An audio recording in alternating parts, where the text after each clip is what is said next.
बिस्मिल्लाहिर्रहमानिर्रहीम। अस्सलाम वालेकुम नाज़रीन, मैं हूँ आसमा शिराजी। प्रोग्राम है फैसला आपका।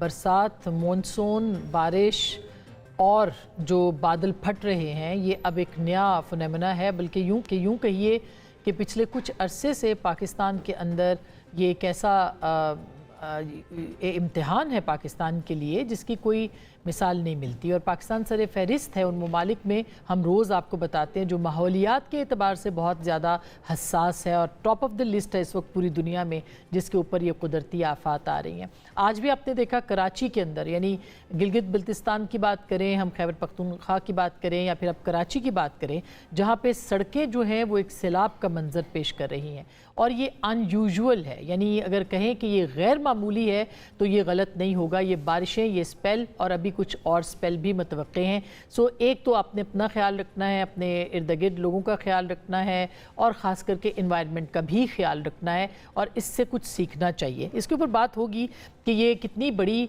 आजमाइश है, ये इम्तिहान है और ये कितना बड़ा चैलेंज है पाकिस्तान के लिए, जो कि कल भी हम बात कर रहे थे कि किसी भी एटमी जंग से बड़ा ख़तरा है जो कि इस वक्त पाकिस्तान के ऊपर मुसल्लत है।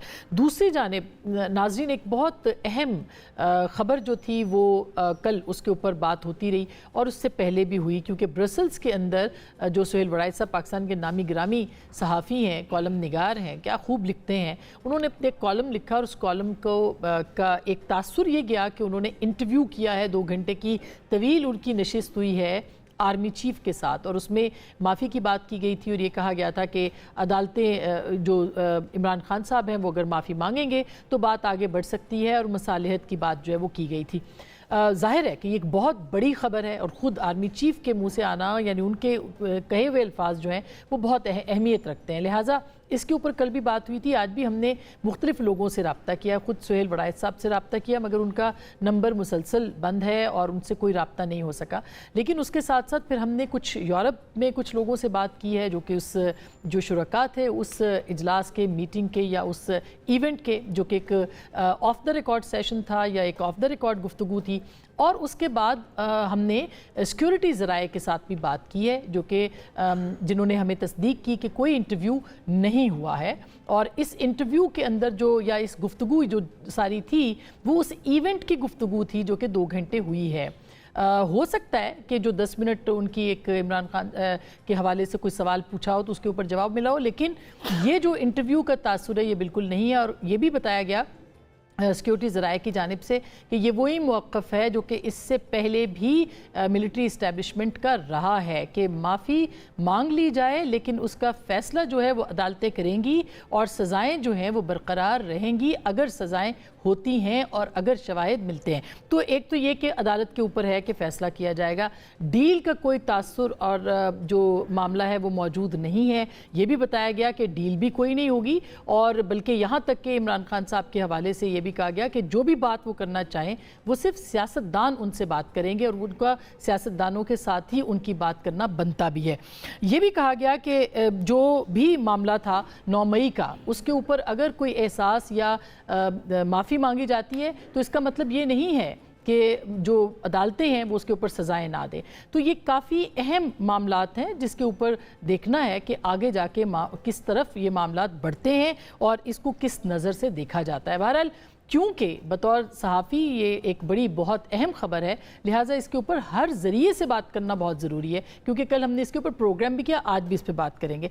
तीसरी जो अहम खबर है वो इंसदाद दहशतगर्दी तरमीमी बिल 2025 है जो कि आज मंजूर हुआ है और इस मंजूर सेनेट के अंदर और इसके अंदर बहुत से लोगों ने इसकी मुखालफत भी की, JUIF ने भी इसकी मुखालफत की है। लेकिन ये सनसेट क्लॉज के साथ कहा जा रहा है कि पुलिस या जो मिलिट्री के लोग हैं वो गिरफ्तार कर सकते हैं किसी को, ख़ास करके पुलिस के हवाले से है कि गिरफ्तारी हो सकती है अगर किसी के ऊपर शुबा है, लेकिन शुबे का मतलब ये नहीं है कि सिर्फ शुबा हो, कुछ शवाहिद भी मौजूद हो तो 3 महीने के लिए हिरासत में रखा जा सकता है। और ये आज़म नज़ीर तारड़ साहब ने इसको एक्सप्लेन भी किया है। हम चाहते हैं कि आपको उस पर सुनाए। इस पर बहुत सारे लोगों की बहुत सारी जो है वो शिकायत भी कहा जा सकता है, उसके ऊपर एतराज़ात भी कहा जाता है। ये सुनिएगा आज़म नज़ीर तारड़ साहब क्या कह रहे हैं, फिर बात को आगे बढ़ाते हैं। یہ جو 11 ٹیٹرا ای ہے ان اٹس پریزنٹ فارم سر، یہ انٹروڈیوس ہوئی تھی سانحہ APS پشاور کے بعد پہلی دفعہ. یہ قانون 2 سال کے لیے نافذ العمل رہا. اس میں سن سیٹ کلاس ڈالی گئی تھی اس وقت، جو کہ ابھی بھی ڈالی گئی ہے. اور ان 2 سالوں میں اس قانون نے جو ٹیسٹ آف جوڈیشل اسکروٹنی ہے سر وہ پاس کیا تھا کہ آیا یہ آئین پاکستان سے متصادم ہے یا نہیں ہے. اگر یہ اس سے متصادم ہے تو سر تسلیم خم کروں گا، لیکن اگر یہ ان کانسٹیٹیوشنل گارنٹیز کے عین مطابق ہے تو پھر میرے خیال میں اس ہاؤس سے استدعا کروں گا کہ ملک دہشت گردی کی آگ میں جل رہا ہے. ہم اپنے جوانوں کو، اپنی ماؤں اور کے بیٹوں اور بہنوں کے بھائیوں کو ہاتھ باندھ کے اور ان سے بندوقیں لے کے انہیں میدان میں نہ اتاریں، ان کو